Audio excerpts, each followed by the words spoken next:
This is my current project I'm working on. I switched out my seats. I found these leather ones, heated leather seats with memory at the junkyard.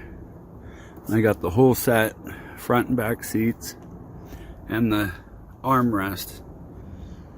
So I got to do some wiring because my car, of course, didn't have heated seats.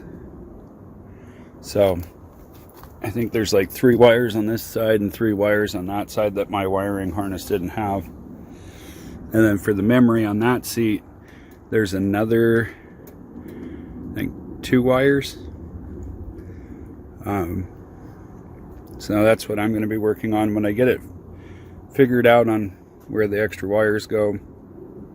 Or go ahead and upload a video going on over where the wires went, where they plug in, where they plug in on the other harness. From what I can tell, it looks like they go into the back of the climate control there. And then the memory seat looks like it goes to the I think it was the body control module. So, you know, your fuse box. And then I got a wire in the memory seat over there. The lock, unlock, and 1, 2, 3 buttons. Yeah, so that actually looks like it's fairly easy wiring on that. But yeah, so it's my current project. Wiring real quick before dinner tonight. But I've switched out this plug. It was... anyways, I don't know where it went.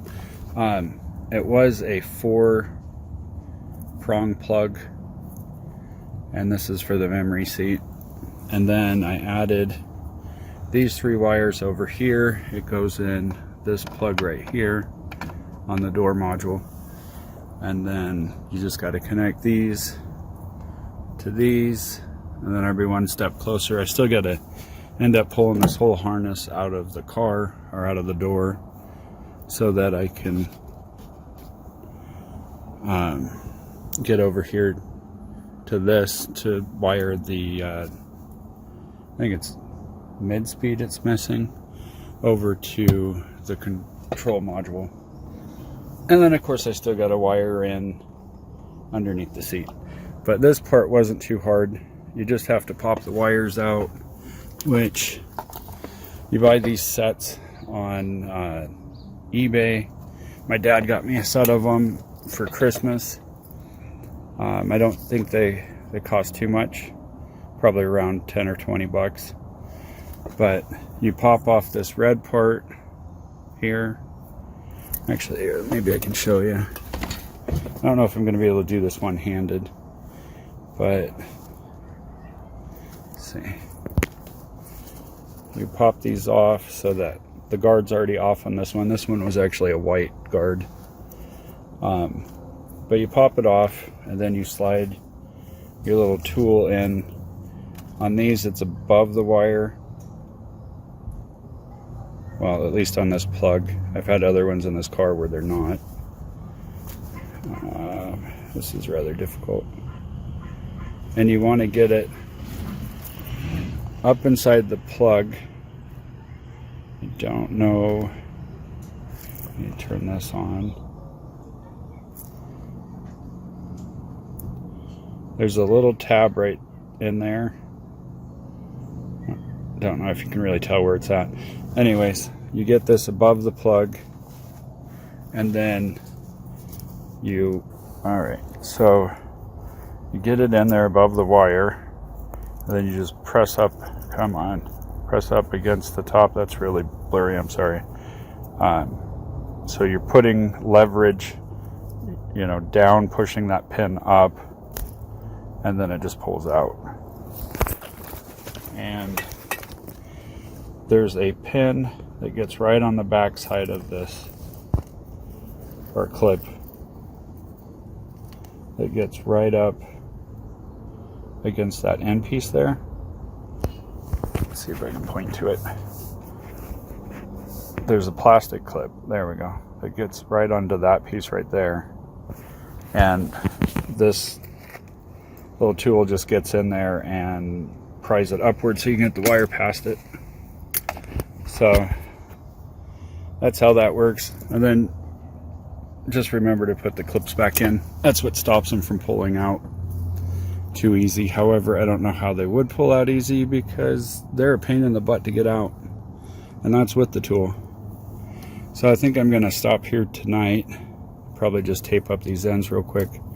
Put the door back together because I got to take my wife to school in the morning. She's a teacher. So, all right. There's two plugs. There's this first one and a second one. And the wires go into that. And they go into 1, 2, 3. And they're labeled for loud diesel trucks driving by annoyingly. Okay. They're labeled memory 1, 2, and 3, or program 1, 2, and 3. Honestly, I don't think it would matter if you put them in the wrong order, because then it's just gonna, whatever button it's connected to is gonna be the one that's 1, 2, or 3. So I don't think that matters.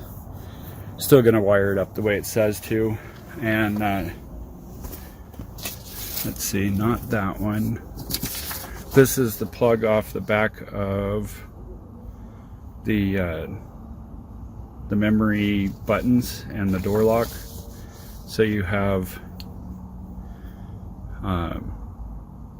door lock, illumination, and then you have program 1 or 3, 2, and 1, because you have for the Fusion and MKZ. But this is how that pinout goes, and that is this pin or plug, which is this one that goes in the back of your door, or the door lock, switch, and memory buttons. And then this is the pinout for the one that goes into the module.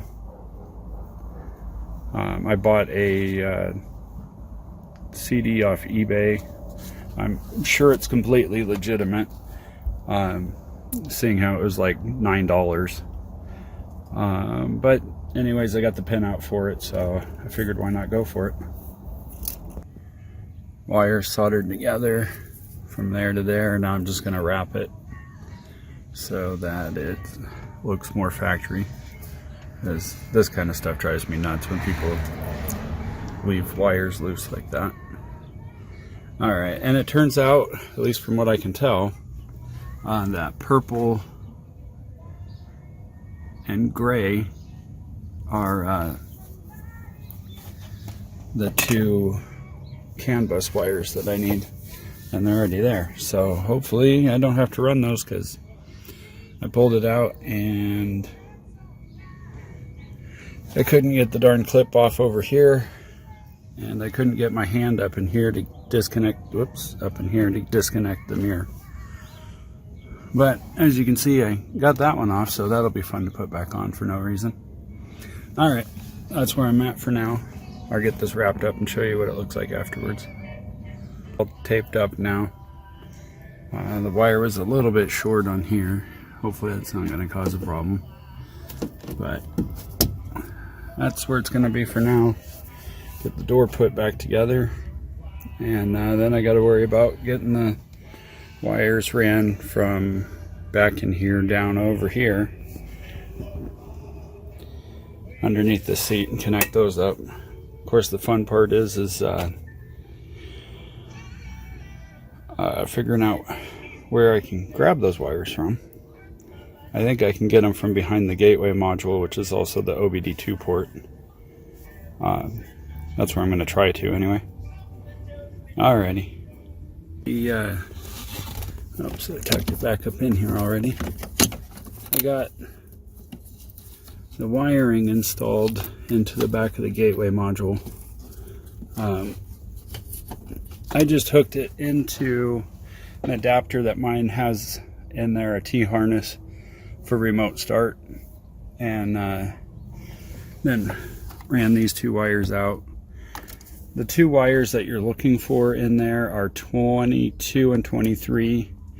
22 is low, which I made the black wire. 23 is high, which is the red wire. And then I wrapped it right here, all the way up into the T-harness, so it looks factory again. And then I'm going to,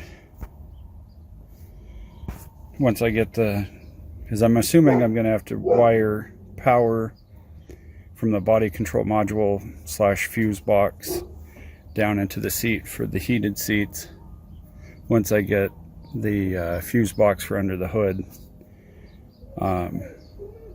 But I got those.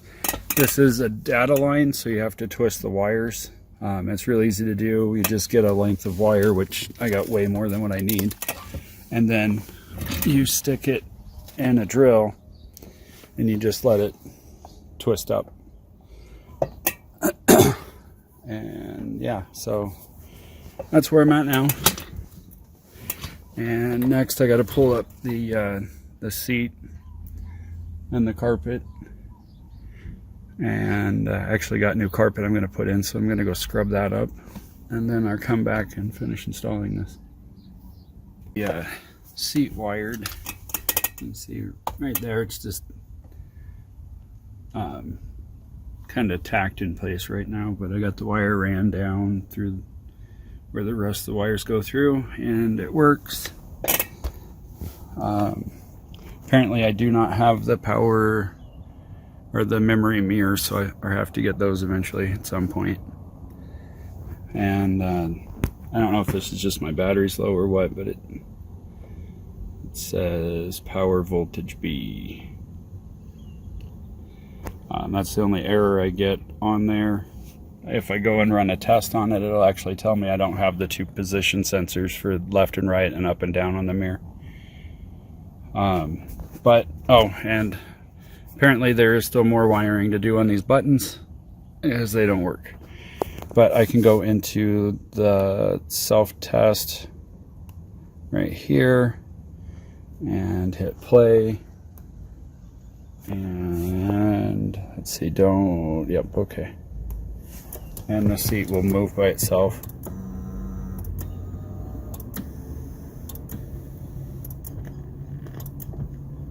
So that means that's all hooked up the way it's supposed to be. I just got to figure out my button situation now. If anybody knows what wires need to be ran where, because from what I can tell, everything's there. Yeah, that'd be greatly appreciated. Alright, thank you. Finally got it all figured out. It was programming still left to do. So on my card, the only wiring I had to do was to connect the wires from the 1, 2, 3 over to the driver's module, and the communication wires was already ran through there, which I kind of figured would be the case since it communicates with the door module. So I mean, it really wouldn't make sense that they'd have to have a separate line for it. Anyways, the modules that you need to change, see, watch, 3, and I'm moving back. I found this post on the 2gfusion.net, and let's see here, that's the username, and he said you need to change the BCM, this line, and then that big X to a 1, and then on your door module you have to change it to an E or a C, and on this it says E should work for the newer harnesses. So I did E since mine's a 2015, and it worked as soon as I got it programmed in there. I also did add the line on the IPC for the easy entry and exit. That's what allows what makes the seat move back when you get in and out. So it's kind of nice to have. That's one thing done. Now I just need to get the fuse panel for under the hood, so I can get the heated seats hooked up, and then we'll be done. Oh, I found my garage door opener module that I had. We used to have one of the Ford Transit vans. went to the junkyard and found one of the modules in an older car. I think it was an Explorer, like a 90s Explorer, and it had the door opener in here. Turns out it's the same module that goes up in here. So that's going to be my next thing I do after the heated seats, or maybe before the heated seats, I'm not sure. But apparently you just have to pop this part loose. I saw a video on it. If I find it, I'll link that. And then you just tie into the lighting wiring here. It's live all the time, so even when the car's off, you can open that up and, you know, have a lighted mirror. And then let's see here, maybe you can see how that dents in right there. You break out this little piece of plastic in here, you can kind of feel an edge around there, and then that little module just snaps right up in there. And then there's a plastic, you know, little grill molding, something that snaps in there and makes it look pretty. But basically you just have to put a slit right across here, and then you snap out the rest of this plastic block in here, and then you can feed your wiring over and in behind the mirror, and yeah, then you can wire in your garage door opener, which would be great. Eventually we'll be adding the mirror with the camera and the rain sensor. I got all those parts now except for one little clip that goes right up in this area, but I got, or cover, I got the other cover and the wiring harness that goes, you know, down along into there and down behind the glove box. But yeah, that's it for now.